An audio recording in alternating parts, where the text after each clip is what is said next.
नमस्कार, मैं हूं दीपाली राणा। आप देख रहे हैं योर मनी, पर्सनल फाइनेंस से जुड़ा हमारा स्पेशल शो जो हर रोज हम लाते हैं ताकि आपकी मदद कर सके आपकी बेटर फाइनेंशियल प्लानिंग करने में।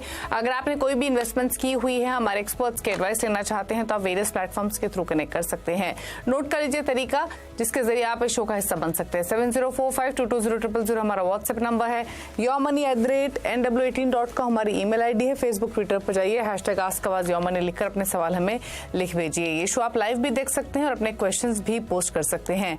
आज आपकी सभी क्वेरीज को आंसर करने के लिए मनी फ्रंट के को-फाउंडर और सीईओ मोहित ग्यांग मौजूद हैं। मोहित नमस्कार, स्वागत है आपका। और सवाल लेंगे मोहित से, उससे पहले कुछ डिस्कशन कर लेते हैं और आज बात करेंगे फैक्टर इन्वेस्टिंग की। किस फैक्टर इन्वेस्टिंग क्या होती है, क्या इसके बेनिफिट्स है, कितने तरीके के फैक्टर्स होते हैं। तो बताइए मोहित, कहाँ से शुरुआत करेंगे? पहले तो फैक्टर इन्वेस्टिंग के रेलेवेंस से ही शुरुआत कर लेते हैं, बताइए। जी बहुत बहुत धन्यवाद दीपाली, आपके शो में बुलाने के लिए। तो देखिए, फैक्टर इन्वेस्टिंग जो है ये एक बहुत ही नया ट्रेंड है जिसे मैं बोलूँगा, और इनफैक्ट भारतीय मार्केट में बहुत ही रीसेंट सा ट्रेंड है। अंतर्राष्ट्रीय बाजार में देखा गया है कि बहुत सारे फैक्टर इन्वेस्टिंग बेस्ड फंड होते हैं। इसे स्मार्ट बीटा स्ट्रैटेजी भी कहते हैं। तो होता क्या है दीपाली, जब आप कोई इंडेक्स फंड बनाते हैं या कोई पैसिव स्ट्रैटेजी चलाते हैं तो वो पूरे इंडेक्स पर निर्भर रहती है। तो अगर आपने निफ्टी 50 फंड चलाया तो उसमें निफ्टी 50 की सारी 50 कंपनियों के परफॉर्मेंस पे आपके इंडेक्स फंड का परफॉर्मेंस पूरी तरह से निर्धारित होगा।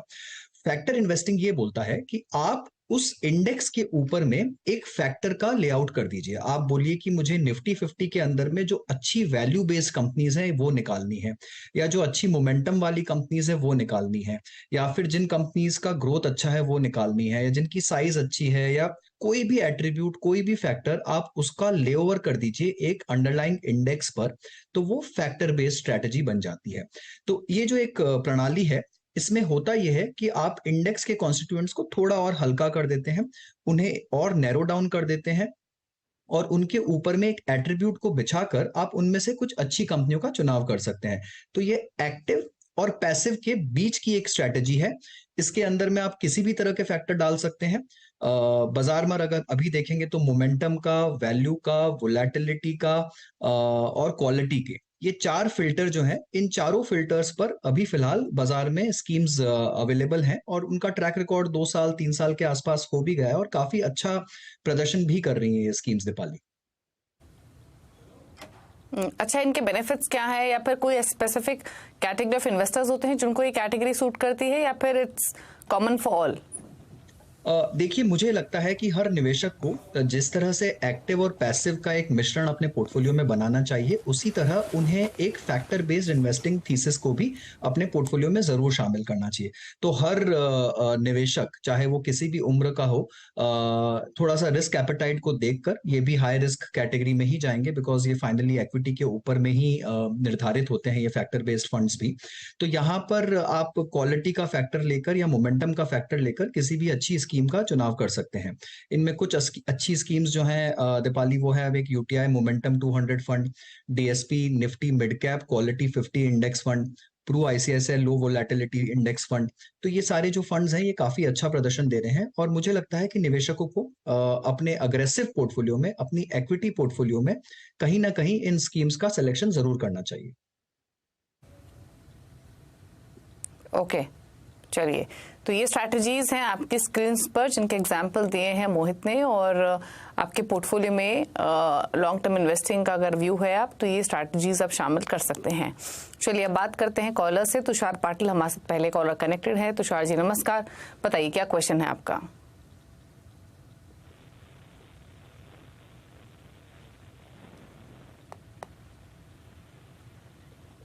चलिए, इनकी फोन लाइन डिस्कनेक्ट हो गई है। एक बार वापस रिकनेक्ट करने की कोशिश करते हैं। लेकिन यंग इन्वेस्टर हैं ये, 27 साल इनकी उम्र है और लगभग 9,500 की एसआईपी इनकी चल रही है। इनफैक्ट वापस से रिकनेक्टेड है। तुषार, अगर आप सुन पा रहे हैं तो बताइए आपका क्वेश्चन क्या है? जी मैम, गुड इवनिंग मैम। मेरी एज अभी करंटली 27 है, एंड मैं रफली अभी 9500 पर मंथ की एसआईपी चल रही है मेरी। एंड मैम, मेरा एम ऐसा कोई पर्टिकुलर एम नहीं है, वेल्थ क्रिएशन इंडियन गोल है, बट स्टिल फिर भी मैं 1 ईयर अमाउंट अगर मुझे गोल के तहत पे मिलता है एट द एज ऑफ 55, तो भी इन्फ्लेशन एडजस्ट करके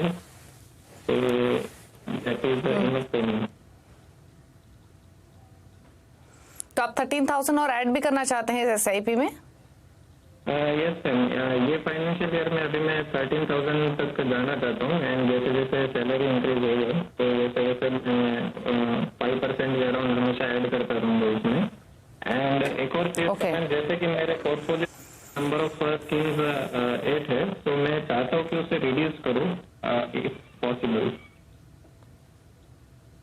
ओके, बिल्कुल पॉसिबल है और इनफैक्ट छोटा और कॉम्पैक्ट पोर्टफोलियो ही होना चाहिए।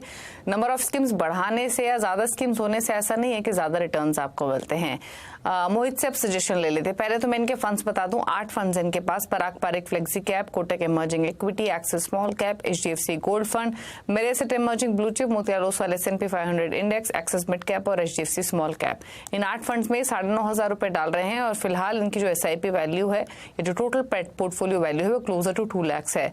अब जैसे इन्होंने कहा कि इस साल में 13,000 की और SIP इंक्रीज करेंगे, यानी 9,500 से बढ़कर जो इनकी SIP है वो 20,000 प्लस हो जाएगी, इनफैक्ट ऑलमोस्ट 22,500 और आगे भी इंक्रीज करते रहेंगे। लेकिन हम 22,000 के SIP मान के चलते हैं फॉर टाइम बिंग।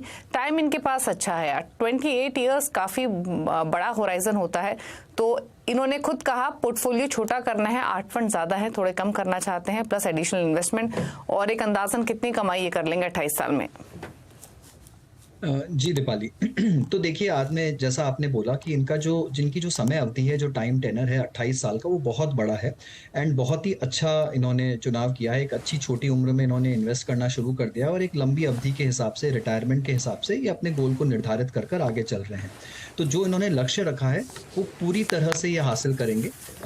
जो इनकी SIP का लक्ष्य है 13,000 रुपये का महीने का, अगर वो भी लेकर चलें आप, तब भी ये 3.5 करोड़ की रकम इकट्ठी कर लेंगे करीब 28 साल के अंदर। तो इनका जो लक्ष्य है 2.5 करोड़ का, वो इसे पूरी तरह से हासिल कर सकते हैं। और जिस तरह से ये बात कर रहे हैं कि हर सैलरी इंक्रीमेंट के साथ में अपने SIP को बढ़ाते रहेंगे, तो ये लक्ष्य से काफी आगे भी चले जाएंगे और वो ठीक भी रहेगा। बिकॉज अगर हम इन्फ्लेशन का मायना रखें तो 28 साल में इनको लक्ष्य थोड़ा बड़ा रखना चाहिए। मुझे लगता है कि 28 से 30 साल की अवधि अगर किसी की है अभी से, तो उन्हें कम से कम मतलब इन्हें मेरी राय रहेगी कि कम से कम 5 से 10 करोड़ का लक्ष्य लेकर चलें, तो वो इनके पोर्टफोलियो के लिहाज से अच्छा रहेगा। जहाँ तक बात है स्कीम्स को कम करने की, मैं इनसे पूरी तरह से इत्तेफाक रखता हूँ। बहुत सारी स्कीम्स पोर्टफोलियो में कोई एडिशनल डाइवर्सिफिकेशन नहीं देती है, इनफैक्ट पोर्टफोलियो में क्लटर ही क्रिएट करती हैं। तो यहाँ पर देखिए 2 स्कीम्स जो आपके पोर्टफोलियो में हैं, एक तो मोतीलाल S&P 500 और गोल्ड फंड, इन दोनों में टैक्सेशन चेंज हो चुका है तुषार जी। तो पहले इनमें आपको इंडेक्सेशन का बेनिफिट मिलता था, पर अब ये डेट स्कीम्स की तरह ही पूरी तरह से टैक्सेबल होंगी। तो इन पर जो भी गेन आएगा वो कंप्लीटली टैक्सेबल हो जाएगा। तो मुझे लगता है आपको इन स्कीम्स में SIP रोक कर किसी दूसरी स्कीम्स का चुनाव करना चाहिए। चाहे तो इंटरनेशनल फंड अपने पोर्टफोलियो में बनाए रखिए, पर वहां पर भी अगर आप चाहें तो किसी ऐसे इंटरनेशनल फंड का चुनाव कर सकते हैं जिसमें डोमेस्टिक इक्विटी 65% से ज्यादा हो, ताकि आपको टैक्सेशन का लाभ मिल पाए। पर अगर इंटरनेशनल फंड चाहते हैं तो उसे कायम रखिए, बट गोल्ड फंड को आप बंद करके आप SGB यानी सोवरेन गोल्ड बॉन्ड में इन्वेस्ट कर सकते हैं, जो कि पूरी तरह से टैक्स फ्री होता है। तो एक तो वो। दूसरा, आपके पोर्टफोलियो में 2 स्मॉल कैप स्कीम्स हैं। 2 स्कीम्स की आवश्यकता नहीं है आपको, वहां पर भी आप एक कम कर सकते हैं। ऐसा मैं इसलिए भी बोल रहा हूं क्योंकि एक स्कीम में आपका सिर्फ 500 रुपए का SIP जा रहा है, जो कि मुझे लगता है थोड़ा छोटा रकम है। अगर आप अपनी ओवरऑल SIP बुक को बढ़ा रहे हैं तो अलग बात है, बट अदरवाइज आप इन दोनों स्मॉल कैप स्कीम्स को कंसोलिडेट करके किसी एक स्मॉल कैप स्कीम में जा सकते हैं। बाकी जो आपकी स्कीम्स है वो काफी अच्छी हैं, स्कीम्स का चुनाव आपने अच्छी तरह से किया है। आप अपने पोर्टफोलियो में एक लार्ज कैप फंड को इंक्लूड करिए, और वहां पर मेरी राय ये रहेगी कि एक passive large cap fund Nifty 50 index fund through ICICI का आप अपने पोर्टफोलियो में शामिल कर सकते हैं। तो आपकी जो बढ़ी हुई SIP की रकम है उसे आप वहां पर डालकर शुरुआत कर सकते हैं। ओके, चलिए, तो आप अच्छा खासा एक्यूमुलेशन कर लेंगे। आप 1 करोड़ की बात करते उससे ज्यादा का आप कॉपस एक्यूमुलेट कर पाएंगे, लगभग 3.5 करोड़ के आसपास का पोर्टफोलियो। डेफिनेटली आपको थोड़ा सा बदलना चाहिए, और आपके पोर्टफोलियो में बताया है मोहित ने कि क्या क्या बदलाव आपको करने हैं। अब बात करते हैं अगले कॉलर से। मुकेश देशमुख औरंगाबाद से हमारे साथ मौजूद हैं। मुकेश जी नमस्कार, पूछिए सवाल। नमस्कार मैम, थैंक यू मेरा क्वेश्चन लेने के लिए। और मेरा ये प्रोग्राम बहुत फेवरेट है, मैं रेगुलरली देखता हूँ। मैंने आपको मेल किया है। Thank you Mukesh ji. मैं रेगुलरली SIP में इन्वेस्ट कर रहा हूँ जून 2017 से, और मेरी अभी 7 SIP चल रही है, जो मैंने आपको ऑलरेडी मेल से डिटेल भेजा है। एंड मेरा टोटल जो SIP मैं कर रहा हूँ मंथली इन्वेस्टमेंट है 27,500। अभी मेरे इसमें 4 क्वेश्चन है। क्वेश्चन नंबर 1 की जो मेरे SIP सिलेक्शन है, तो उसके बारे में मुझे थोड़ा सा बताइए वेदर इट इज राइट, और मुझे कुछ स्विच ओवर करना है, क्योंकि मेरा जो टारगेट है वो नेक्स्ट 9 to 10 ईयर्स में मेरा 1 करोड़ का मेरा कॉर्पस का टारगेट है। दूसरा मेरा एक क्वेश्चन है कि इसमें एक्सिस फोकस 25 फंड जो है उसका प्रोग्रेस थोड़ा सा स्लो है। प्रीवियसली वो निगेटिव में था, लेकिन अभी लास्ट 4 मंथ से वो कुछ पॉजिटिव आया है। तो वेदर मैं उसको कंटिन्यू करूं कि उसके दूसरे फंड में स्विच ओवर करूं। एंड थर्ड मेरा क्वेश्चन है कि अगेन मुझे 2,500 रुपीज एडिशनल अभी मुझे इन्वेस्ट करना है, तो मैं नया SIP सिलेक्ट करूं या जो एग्जिस्टिंग है उसी में कौन सी SIP में मैं टॉप अप करूं 2,500 रुपीज पर मंथ। ठीक है। तो सवाल इनका क्लियर है। 27,500 की SIP चल रही है, 2,000 की SIP ऐड करना चाहते हैं। पोर्टफोलियो की वैल्यू 15 लाख की है और अगले 10 साल में 1 करोड़ का टारगेट है। एडिशनल SIP कहाँ करनी है? एक्सिस फोकस 25 इनके पोर्टफोलियो में है, जिसकी परफॉर्मेंस खास नहीं रही है, इससे निकलना चाहिए या फिर नहीं?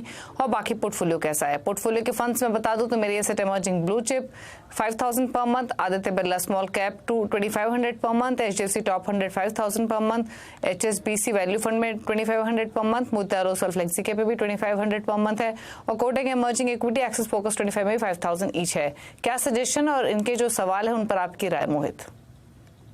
जी दीपाली, तो देखिए अभी जो इनकी SIP चल रही है, इनका लक्ष्य काफी अग्रेसिव इन्होंने लिया है। 8 साल में इन्हें 1 करोड़ की रकम इकट्ठी करनी है। तो मुझे लगता है कहीं 81 लाख के आसपास की रकम इनकी मौजूदा स्थिति में इकट्ठी हो पाएगी, अगर हम 12% की रेट अज्यूम करें एक्विटी रिटर्न्स पे, राइट। अगर इन्हें 1 करोड़ की रकम तक जाना है 8 साल में, तो इन्हें अपने SIP की वैल्यू को 27,500 से बढ़ाकर कुछ 40,000 तक ले जाना होगा, या फिर उसे आप धीरे धीरे करके हर साल थोड़ा 10% से बढ़ाएंगे तो भी आप अपने लक्ष्य को जल्दी हासिल कर लेंगे, या फिर लक्ष्य की समय अवधि को बढ़ाकर आप 8 से 10 या 12 साल कर दीजिए, तो वहां पर भी आपको थोड़ी सी आपके लक्ष्य को हासिल करने में आसानी रहेगी।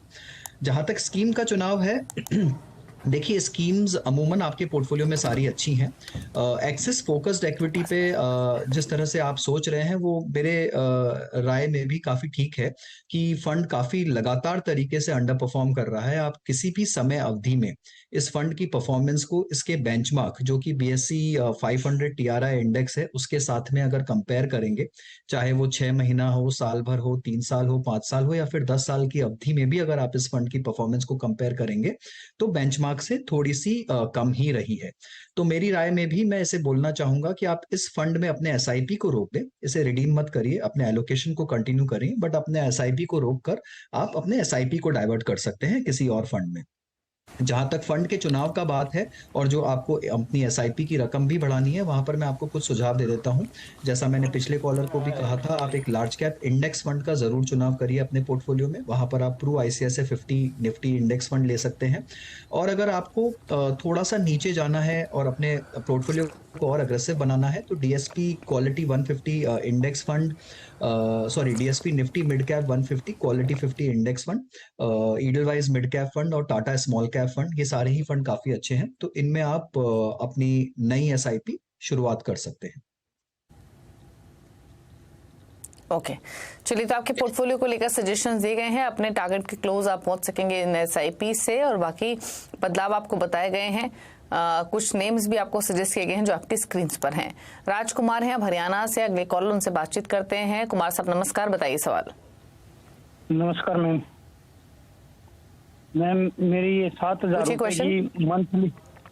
रुपए की मंथली SIP चल रही है मैम, जो 6 अलग अलग उसमें चल रही है। स्मॉल कैप में, और एक है स्मॉल कैप में चल रही है 1,500 रुपए की, तो निपॉन इंडिया में। SBI स्मॉल कैप 1,500 रुपए, एक्सिस स्मॉल कैप 1,000 रुपए, और पराग पारिक फ्लेक्सी कैप में 1,000 रुपए चल रही है। मोतीलाल ओसवाल मिड कैप में 1,000 रुपए, और mirror assist emergency blue chip में चल रही है 1,000 रुपए। क्या ये सही है? क्या इसमें कुछ चेंज करना है या नहीं करना है? ये मेरा क्वेश्चन है। आपने कब की ये SIP स्टार्ट, राजकुमार जी? अभी मैम, अभी 2-3 महीने हुए, अभी शुरुआत ही की है। ओके, और 10 से 15 साल का होराइजन है आपका, करेक्ट? हाँ, कम से कम 10 तो है ही, 15 भी, 16, 17, 20 भी हो सकता है, मतलब आगे बढ़ा सकते नहीं, 15 से 10 तो है ही। लॉन्ग टर्म व्यू है। हाँ, लॉन्ग टर्म हो गया मैम। तो बताइए मोहित, क्या सजेशन है इनके लिए? लॉन्ग टर्म का विजन है, 6 फंड्स हैं इनके पास, फंड्स के नेम इन्होंने सजेस्ट किए। बताइए इनका पोर्टफोलियो कैसा है? जी राजकुमार जी, पहले बहुत बहुत बधाई आपको कि आपने एसआईपी का रास्ता चुनकर अपने निवेश के प्लान को आगे बढ़ाया है। देखिए 7,000 रुपये की जो आपने एसआईपी करी है, एक अच्छा कदम है। पर यहाँ पर आपका जो लक्ष्य है, आप अगर मान लीजिए 12% की रेट को मैं अज्यूम करता हूँ कि आपको इतने अपने निवेश पर इस तरह के रिटर्न आएगा, तो 10 साल में करीब 16 लाख का कॉर्पस इकट्ठा होगा और 15 साल में 35 लाख का कॉर्पस इकट्ठा हो जाएगा। तो जितना आप अपनी अवधि को लंबा करेंगे और अपने पोर्टफोलियो के साथ में पेशेंस रखेंगे, उतना ही आपको कंपाउंडिंग का बेनिफिट मिलता जाएगा। अगर आप देखें तो 10 से 15 साल, सिर्फ 5 साल में कॉर्पस आपका दुगने से ज्यादा हो जाता है। अगर आप इसी 15 को 20 कर देंगे तो आपका कॉर्पस और भी ज्यादा बढ़ जाएगा, इनफैक्ट 35 से भी दुगना हो जाएगा। राइट। तो मेरी राय ये रहेगी कि अपनी अवधि को लंबा रखिए और पोर्टफोलियो में बहुत ज्यादा हेर फेर बदलाव करने की आवश्यकता नहीं होती है, अगर एक अच्छा पोर्टफोलियो शुरू से बनाया जाए तो। अब दूसरी बात, आपकी जो स्कीम्स हैं, देखिए आपने ना अपने पोर्टफोलियो में बहुत अग्रेसिव स्कीम्स ले ली हैं। कुछ 57% आपके पोर्टफोलियो का जो एलोकेशन है वो स्मॉल कैप में जा रहा है।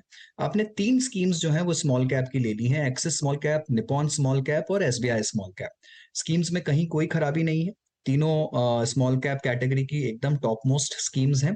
बट आपके पोर्टफोलियो को एक क्या बोलते हैं, एक झुकाव पूरा आपका स्मॉल कैप और बहुत ही अग्रेसिव हो चुका है।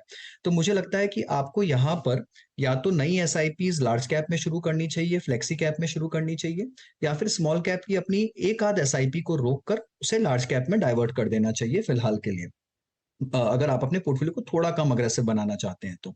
और यहाँ पर आपने जो 3 स्कीम्स हैं, एक्सिस, निपॉन, एसबीआई, इसमें से देखिए कुछ कम बेशी नहीं है, तीनों ही स्कीम्स जैसा मैंने कहा काफी अच्छा प्रदर्शन दे रही हैं।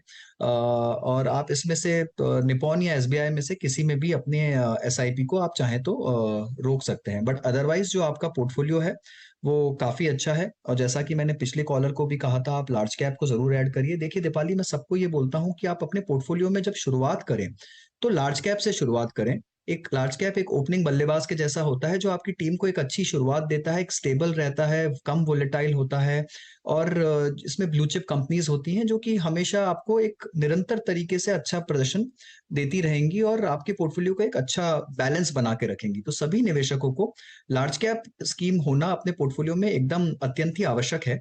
तो उसका आप जरूर इंक्लूजन करिए, और वहां पर हमेशा आप एक इंडेक्स फंड का चुनाव कर सकते हैं बेझिझक होकर, जिसमें आपको ज्यादा सोचना नहीं पड़ेगा। पैसिव स्ट्रेटेजी हमेशा आपको एक क्या बोलते हैं लो कॉस्ट में मिल जाती हैं, और उसके रिटर्न्स भी काफी अच्छे रहते हैं और कंसिस्टेंट रहते हैं। तो यहाँ पर आप निफ्टी 50 इंडेक्स फंड का चुनाव कर सकते हैं, और बाकी फिर आपकी 10 साल 15 साल की अवधि है, तो आप अपने पोर्टफोलियो को अग्रेसिव तरीके से चला सकते हैं। ओके, चलिए, तो ये स्ट्रैटेजी आपके पोर्टफोलियो को लेकर, फंड सही है, इसी में इन्वेस्टेड रहिए। बस स्मॉल कैप में थोड़ा एक फंड से निकल के आप एक लार्ज कैप फंड ऐड कर सकते हैं। चलिए रुकने इसी के साथ एक ब्रेक ले, ब्रेक उस पर कुछ और क्वेश्चंस को लेंगे, जल्द वापस आते हैं।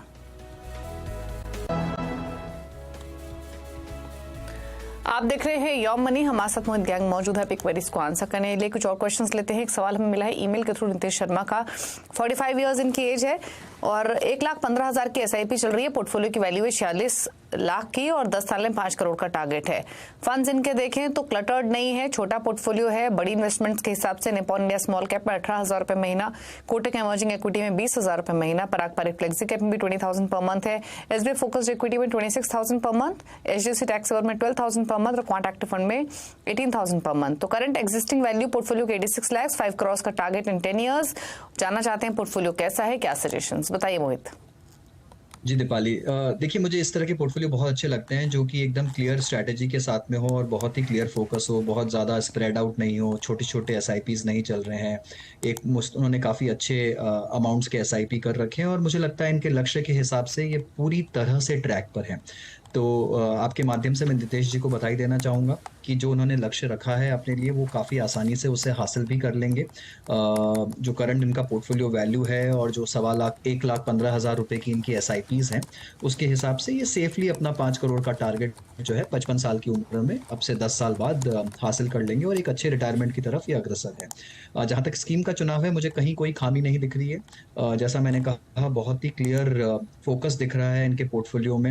इनके पास में एक स्मॉल कैप है, एक मिड कैप है, एक फ्लेक्सी कैप है, एक फोकस्ड फंड है और एक टैक्स सेवर है, जो मैं समझता हूँ कि ATC के लिहाज से किया गया है। तो कहीं भी कुछ क्लटर नहीं है और बहुत अच्छा पोर्टफोलियो नितेश जी आपने बनाया है। बस इसी पर कायम रहिए, इसे कंटिन्यू करिए। हो सकता है तो जितनी रकम आप सिप की बढ़ाएंगे उतना ही बड़ा आपका रिटायरमेंट का कॉर्पस बनता जाएगा और इसे बस आप निकालिए मत और एक तरह इसी पर चलते रहिए। बहुत ही एक बार आपको फिर से बधाई। ओके, चलिए, तो ये सजेशन आपके पोर्टफोलियो को लेकर फटाफट से मोहित के टॉप 4 फंड से पूछ लेते हैं उन व्यूअर्स के लिए जो मोहित की चॉइस के हिसाब से पोर्टफोलियो क्रिएट करना चाहते हैं। मोहित बताइए क्या सजेशंस? दीपाली, देखिए, मैं हमेशा से पैसिव स्ट्रेटजीज और स्मार्ट बीटा स्ट्रेटजीज का बहुत बड़ा प्रोपोनेंट रहा हूं। तो मेरा हमेशा जो पहला चॉइस रहता है वो है लार्ज कैप के अंदर में एक इंडेक्स फंड और वहां पर मुझे ICICI निफ्टी 50 इंडेक्स फंड काफी अच्छा लगता है। फंड का AUM भी अच्छा है, एक्सपेंस रेशियो भी कम है। क्वालिटी के पैरामीटर पे फैक्टर इन्वेस्टिंग, जिसकी हमने कार्यक्रम के शुरुआत में भी बात की, वहां पर मेरा पसंदीदा फंड है DSP mid cap 150 quality 50 index fund. अगर आप एक्टिव फंड चाहते हैं तो आप middle wise mid cap fund भी ले सकते हैं, बट मुझे मिड कैप स्पेस में फैक्टर बेस्ड फंड ज्यादा अच्छे लगते हैं। मल्टी कैप में कोटक मल्टी कैप फंड, जिसमें आपको लार्ज, स्मॉल और मिड तीनों ही कैटेगरी का अच्छा मिश्रण। और स्मॉल कैप में टाटा स्मॉल कैप फंड। यहां पर एक डिस्क्लेमर देना चाहूंगा कि टाटा स्मॉल कैप फंड में एक मुश्त निवेश बंद हो चुका है और सिर्फ SIP के जरिए ही आप निवेश कर सकते हैं। तो वहां मुझे काफी अच्छा लगता है क्योंकि फंड की साइज बहुत ही मैनेजेबल और प्रदर्शन एकदम शानदार रहा है। ओके, चलिए, तो ये रहे फंड्स मोहित की तरफ से। रुक रहे हैं इसी के। थैंक यू मोहित आने के लिए शो में और हमारे व्यूअर्स की हेल्प करने के लिए और अपनी चॉइसेस भी बताने के लिए। Thank you. इसी के साथ योर मनी में एक ब्रेक का वक्त है। ब्रेक के उस पार भी खबरें जारी है CNBC आवाज पर। नमस्कार।